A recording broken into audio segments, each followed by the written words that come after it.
পেশায় ছিল একজন দর্জি। সে সারাদিন সেলাইয়ের কাজ করে যে টাকা উপার্জন করত তা দিয়ে তার সংসার চলতো। রূপার ছোট বোন নীলাকে নিয়ে রূপার ছিল আকাশ পরিমাণ স্বপ্ন। এই নীলা, তুই সারাদিন কোথায় থাকিস বলতো? খাবার সময় তোকে খুঁজে পাই না।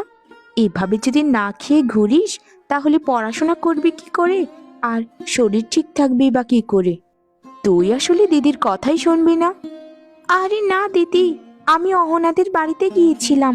আসলে একটা বই নেওয়ার কথা ছিল, তো ওর কাছ থেকে ধার হিসেবে নিতাম আর কি।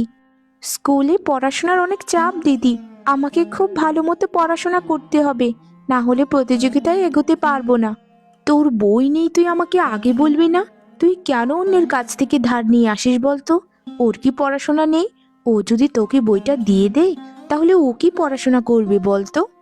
আমাকে যদি একবারটি বলতিস তাহলে আমি যে কোনো মূল্যেই হোক বইটা তোকে কিনে এনে দিতাম, কিন্তু তুই তো একদম বোবার মতো। দিদি, তুমি সেলাইয়ের কাজ করে যে টাকা উপার্জন করো সেটা দিয়ে তো সংসারে মাছ ভাত কিনতেই চলে যায়, আর তোমার কাজের বেশি টাকাটাই তো আমার পেছনে খরচ করে দাও। মা বাবা মরে গেছে সেই ছোটবেলায়, এরপর থেকে তুমি তো আমার মা বাবা। তোমাকে আর কি করে চাপ দিই বলো তো দিদি? ধুর পাগলি, চাপ কিসের রে বলতো? আমার স্বপ্ন তো তুই। একদিন তুই অনেক বড় শিক্ষিকা হবি, এই গ্রামের আমার মুখ উজ্জ্বল করবি। তুই আমার কথা রাখবি না বোন? দিদি, পারবো না কেন? আমি তোমার স্বপ্নের পথ ধরেই হাঁটছি।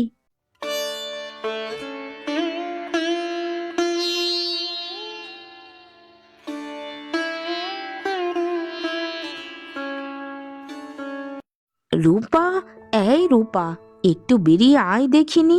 আমার কটা কাপড় ছিল রে, একটু তাড়াতাড়ি তোকে বানিয়ে দিতে হবে। কই গেলি রে রূপা? একটু আয় না রে।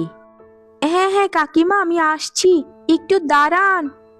সংসারের কত কাজে করতে হয়। হ্যাঁ হ্যাঁ বলুন কাকিমা, কি বলবেন আমায়? আর কি বলবো তোকে, এই কটা কাপড় আমার মেয়ে আমাকে দিয়ে পাঠিয়েছে। তোর কাপড় বানানো নাকি অনেক ভালো হয়, খুব সুন্দর করে বানাতে পারিস। তা তোর কাছেই তো সব সময় বানাই আমরা। আপনারা আমার কাছে কাপড় বানান দেখে আমি আপনাদের কাছে কৃতজ্ঞ কাকিমা। তবে একটু নিতে দেরি হবে কাকিমা, আমার বোনটার পেছনে একটু সময় ব্যয় করছি। তার কিছুদিন পর একটা পরীক্ষা আছে। বোনের পেছনে এত সময় নষ্ট করিস না রে রূপা, তোর নিজেরও তো ভবিষ্যৎ আছে। একটা বিয়ে শাদি কর, সংসার বানা। পরে যদি তোর বোন তোর সাথে প্রতারণা করে অন্যত্র চলে যায়, তারপর বুঝবি। নিজের ভালোটাও তো পাগলেও বোঝে রে রূপা, কিন্তু তুই তো শুধু বোনের কথাই ভাবলি। কিচ্ছু পাবি না রে। না না কাকিমা, আমার বোনের কথা এমনটা বলবেন না। আমি জানি আমার বোন কেমন, সে কখনোই আমার সাথে কোনো প্রতারণা করবে না, আর করলে